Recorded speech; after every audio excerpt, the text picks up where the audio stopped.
Welcome to my channel. Subscribe, listen, and enjoy my stories every day. The early morning sun streamed through the half-open blinds of our living room, casting gentle patterns on the hardwood floor. In the muted light, I winced as I adjusted my position on the couch, trying to find a less painful spot for my injured leg.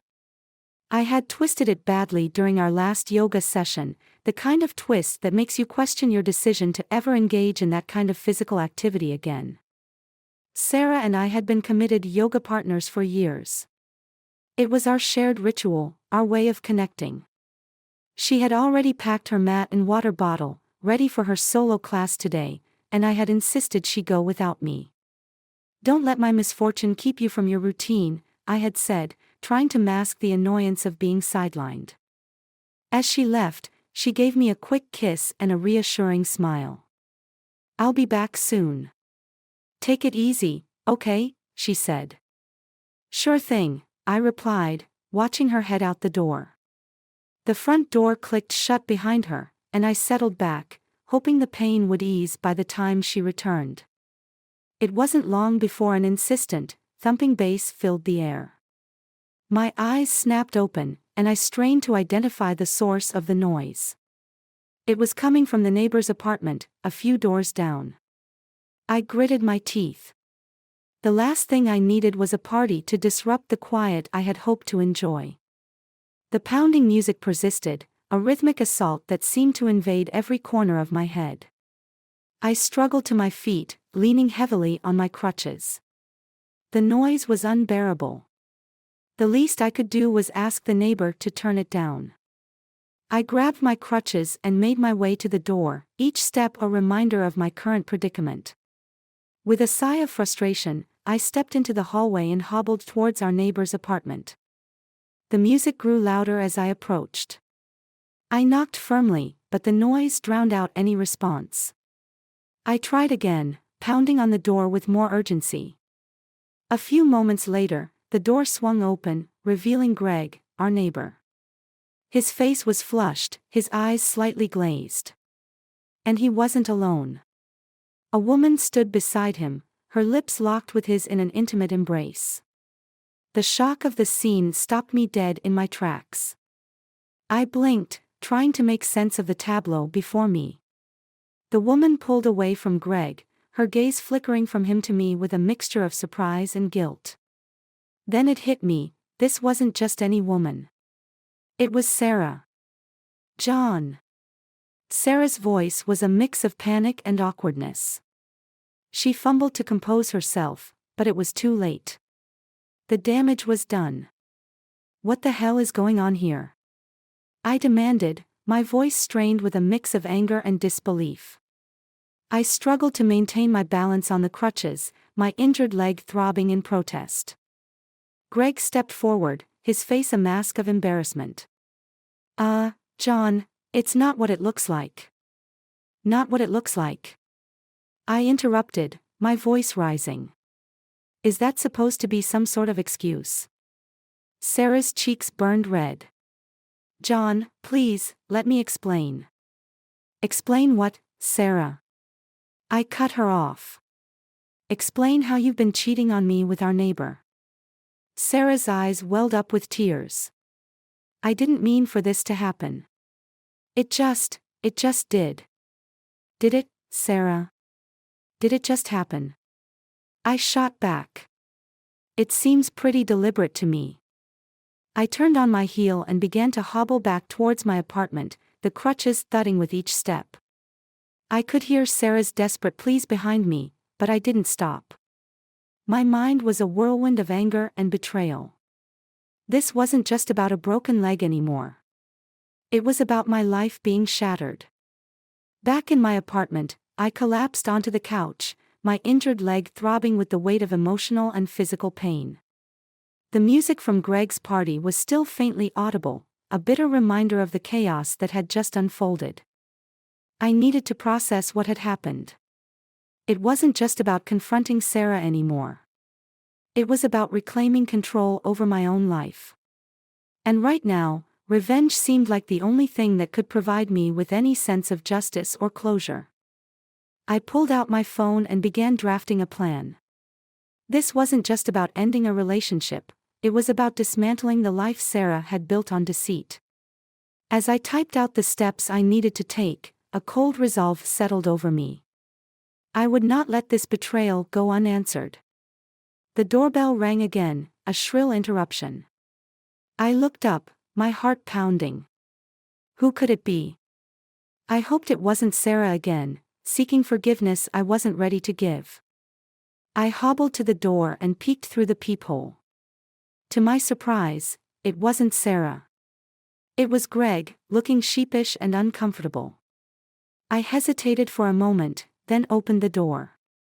"John, Greg started, but I cut him off with a curt wave of my hand. "I'm done with this conversation, Greg. I need to deal with things my way now." His face fell, and he mumbled an apology before turning away. The door closed behind him with a finality that echoed through the apartment. As I sat back down, the resolve to act on my newfound determination solidified. This was only the beginning. The betrayal was fresh, and the path ahead was uncertain, but one thing was clear: Sarah had made a grave mistake, and I would make sure she faced the consequences. The music from the party gradually faded, but the intensity of my thoughts only grew. I was ready to take the first steps toward reclaiming my life. And Sarah was about to find out just how far I was willing to go. The days following the confrontation with Sarah were a blur. My leg throbbed with every movement, but the pain in my heart was far more intense. The betrayal had rocked my world, leaving me with a deep sense of injustice and a determination for revenge. I spent most of the next day in a haze, barely able to focus on anything beyond the pain and the storm of emotions inside me. It's strange how quickly life shifts when you're forced to confront its darkest corners. I wasn't just dealing with a broken leg, I was grappling with a shattered trust and a future that now seemed uncertain. My only solace was in the quiet of my apartment, where I could plan my next steps without interference. My thoughts were interrupted by a knock on the door. I glanced at the clock, 3 p.m. Who could it be at this hour? I hobbled to the door, crutches in hand, and peered through the peephole.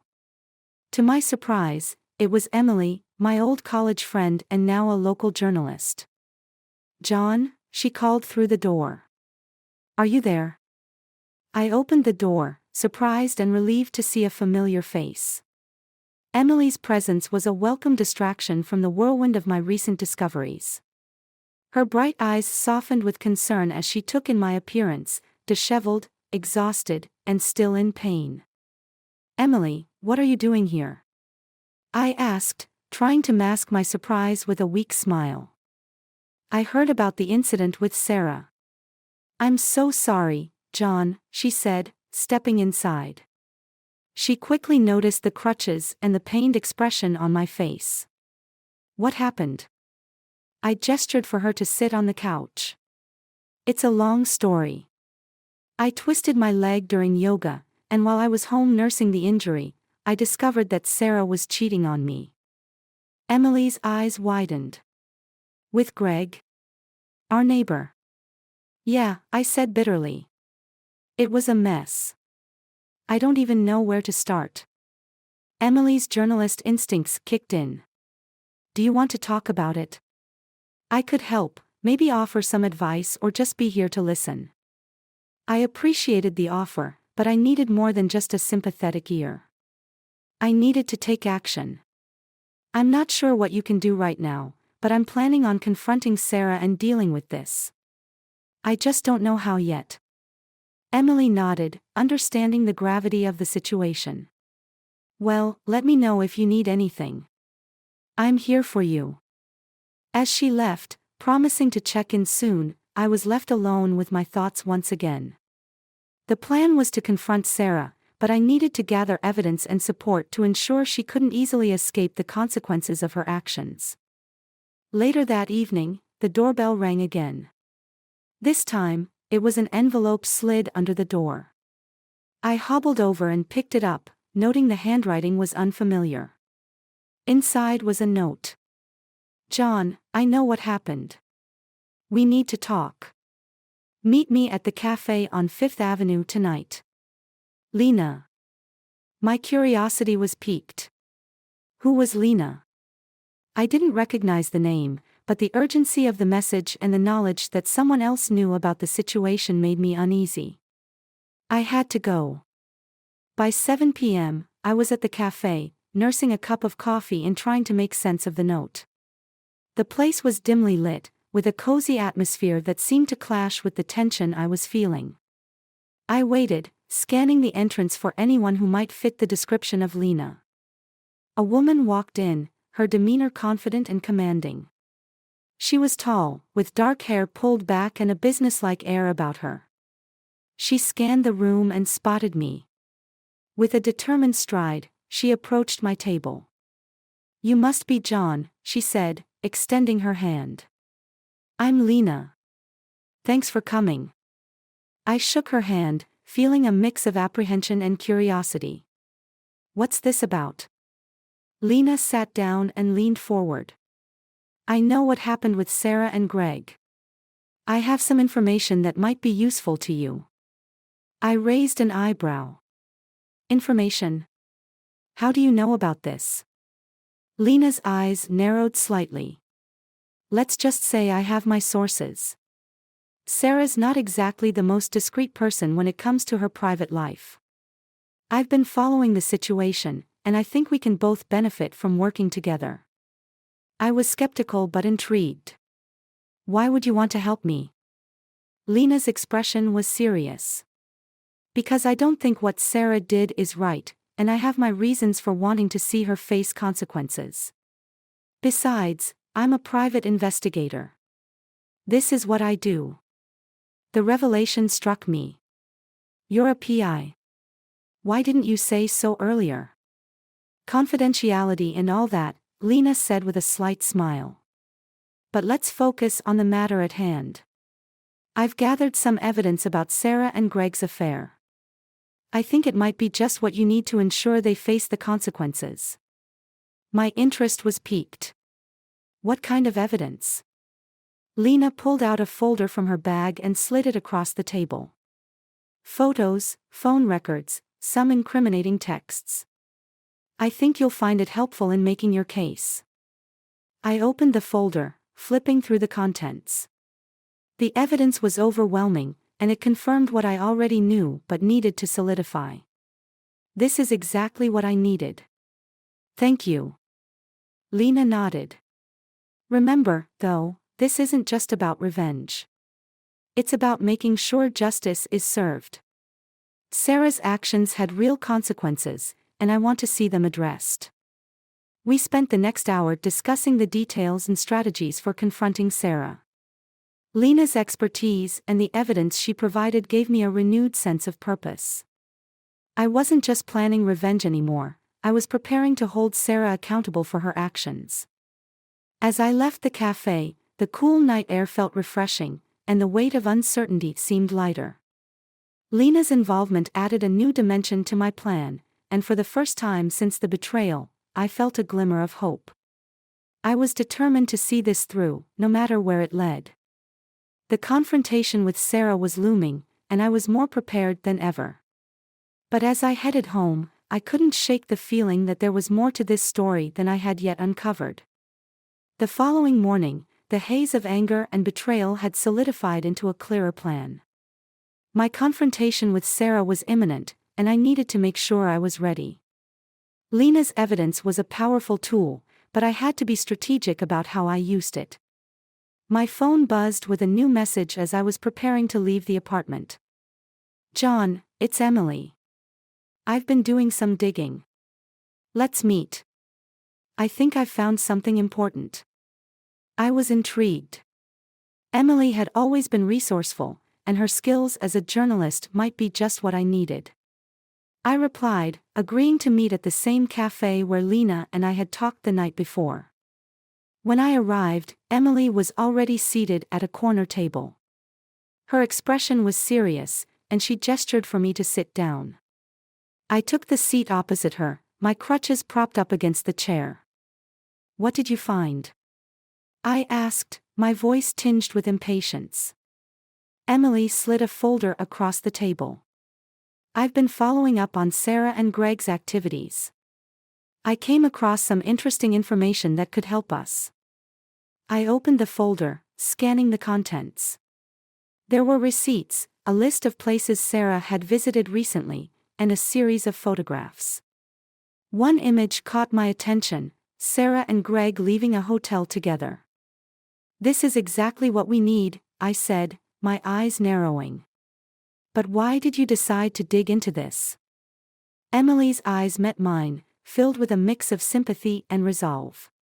"Because I know how much this hurts. And because Sarah's actions aren't just hurting you, they're affecting a lot of people. If I can help make this right, I want to." Before I could respond, my phone buzzed again. It was a message from Lena. "John, I have another piece of information you need to see. Meet me at the park by noon." I glanced at Emily, who nodded encouragingly. "Go meet Lena. I'll keep working on this." At noon, I found Lena sitting on a bench in the park, the evidence folder in her hands. Her demeanor was calm but focused. "John," she said as I approached, "I have something important to show you." She opened the folder and revealed a set of documents. "These are financial records. I managed to get my hands on some of Sarah's recent transactions.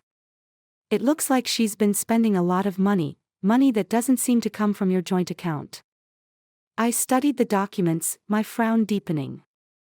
"So, she's been using money in ways I didn't know about." "Exactly," Lena confirmed. "It's possible she's been funneling funds into accounts you don't know about. It could be part of her plan to start fresh with Greg." My anger flared again, but this time it was mixed with a sense of purpose. "I need to confront her about this. But I don't want to do it alone." Lena nodded. "I understand. We'll handle it together. But remember, our goal isn't just to confront her, it's to get the truth and make sure she's held accountable." I agreed. With Lena's help, I felt more prepared than ever to face Sarah. We decided to set up a meeting that evening at the apartment, under the guise of discussing our relationship issues. When the time came, I sat in the living room, the tension palpable. Lena was hidden in the corner, ready to document everything. I took a deep breath as I heard the sound of the key turning in the lock. Sarah walked in, her expression a mix of uncertainty and defiance. "John," she said, her voice wavering. "I didn't expect you to be home." "I asked you to come," I said firmly. "We need to talk." Sarah looked around, noting Lena's presence. "Who's she?" "This is Lena," I said. "She's been helping me with some things. We have a lot to discuss." Sarah's eyes darted nervously between us. "What's this about?" I took out the evidence folder Lena had provided and opened it. "I have evidence of your affair with Greg and some financial records that don't add up." Sarah's face went pale as she glanced at the documents. "John, I didn't want it to come to this." "Didn't want it to come to this?" I echoed, my voice rising. "You've been deceitful, unfaithful, and now you're trying to cover it up." Sarah's eyes filled with tears. "I made mistakes, John. But this isn't the way to handle it." Lena stepped forward, her presence authoritative. "Sarah, this isn't just about your personal mistakes. This is about accountability. John deserves to know the full extent of what's been going on." Sarah shook her head, unable to meet my gaze. "I'm sorry. I didn't think it would end like this." "I need answers," I said, trying to keep my voice steady. "How long has this been going on? And where did the money go?" Sarah hesitated, then began to speak in a broken voice. "The affair started a few months ago. I didn't mean for it to get so complicated. The money. I was trying to save up for a new start. I thought if I could." If I could just make things work with Greg, we could leave everything behind. Leave everything behind? I repeated incredulously. So you plan to just walk away from everything we built together? Sarah nodded, tears streaming down her face. I was wrong, John. I know that now. I felt a mix of satisfaction and sorrow. The truth was out, but it was bitter and painful. You've caused a lot of damage, Sarah. And now, you need to face the consequences. Lena's voice was steady as she spoke. John's right. It's time for you to deal with the fallout of your actions. As the confrontation reached its climax, Sarah slumped into a chair, defeated.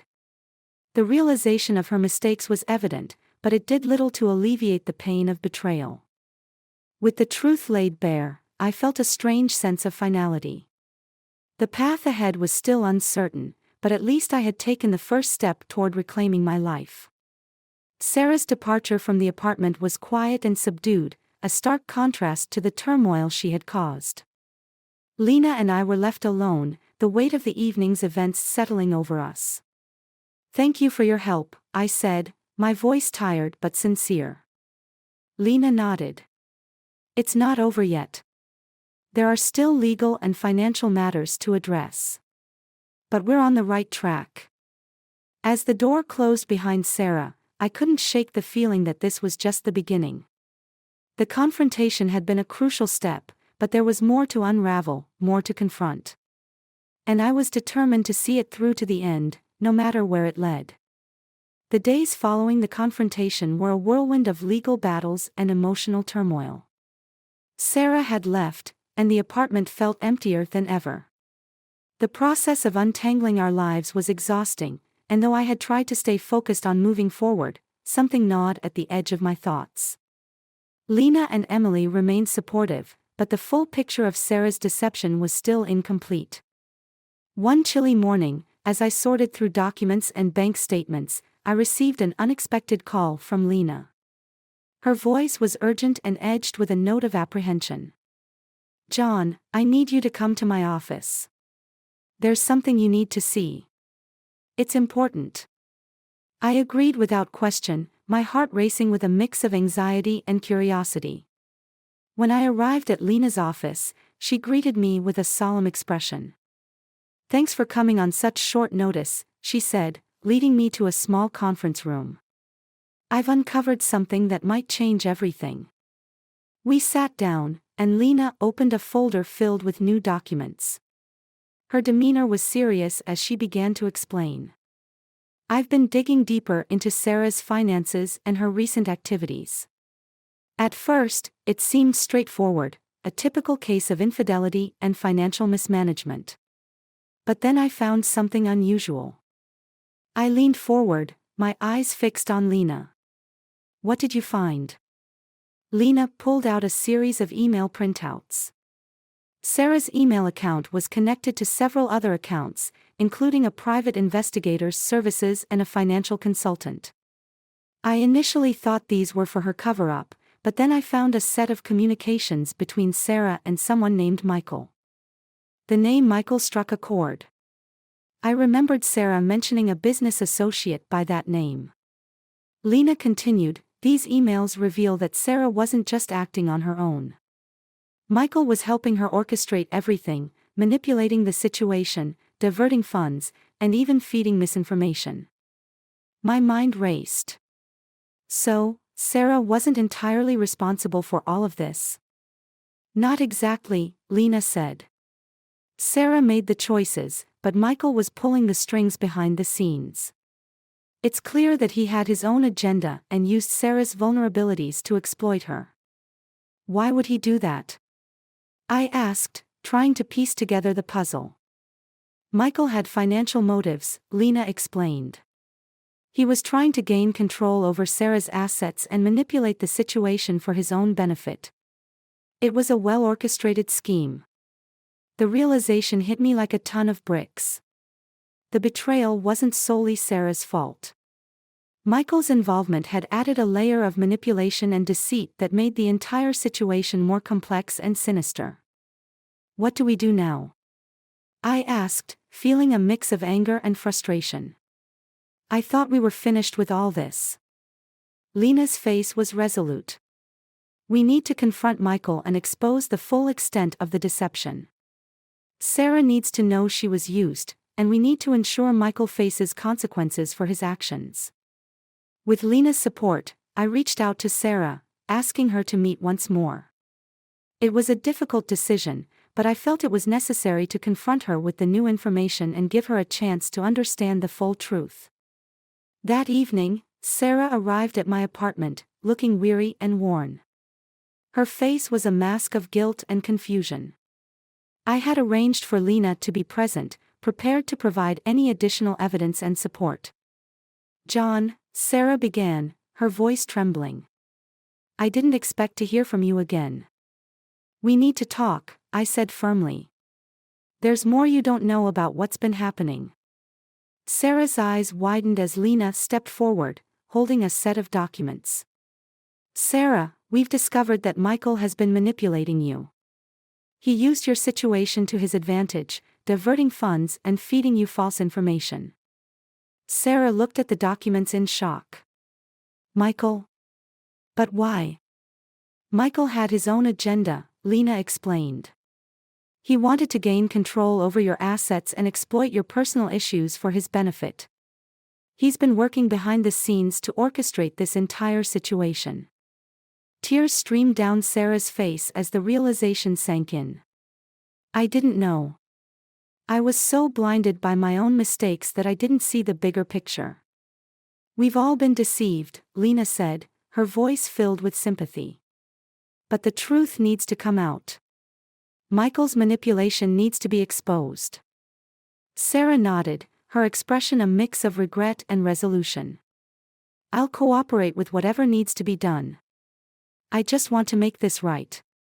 As the confrontation drew to a close, it became clear that the damage was done. The betrayal had not only affected our personal lives but had also exposed a web of deceit involving multiple parties. The revelation of Michael's involvement was both a shock and a relief, but it didn't erase the pain or the consequences. In the days that followed, Sarah worked with legal authorities to address Michael's fraudulent activities, and the legal battles continued. Despite her efforts to make amends, the trust between us was irreparably broken. The love and partnership we had once shared had been tainted by deception and betrayal. In the end, Sarah and I parted ways for good, unable to rebuild what had been shattered. The experience had left us both scarred and wary. The once shared dreams and plans were replaced by a sense of finality and an acknowledgement that some wounds cannot be healed. As for Michael, his actions were exposed, and he faced legal repercussions for his manipulative schemes. The entire ordeal was a stark reminder of how deeply trust could be violated and how complicated the path to justice could be. Lena and Emily remained supportive throughout the process, and their friendship was a bright spot in the aftermath of the turmoil.